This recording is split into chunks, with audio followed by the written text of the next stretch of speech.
Well, I'm happy to report that at the end of this first day of legislation, the marathon has begun. My walking app says that I've walked 5 miles today.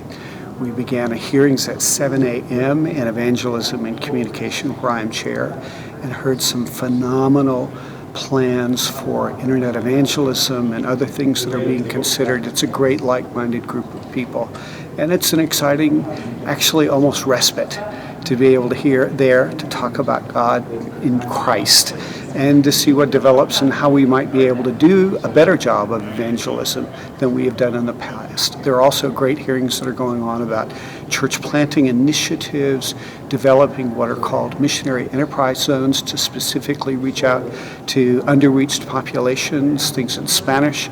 So all of that for me is very, very encouraging. We were in plenary, all bishops and deputies together, hearing questions and answers from the 4 candidates for presiding bishop.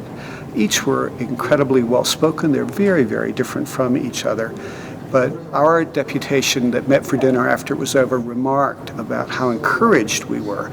All of them openly talked about their faith in Jesus. All of them openly talked about wanting to create a big tent where all of us, regardless of where we are, could happily find a way to serve together.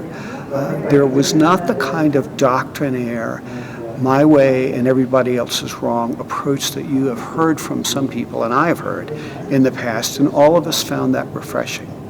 That doesn't mean that everything is sweetness and light. It is an experience, it's like an emotional roller coaster going from hearing to hearing.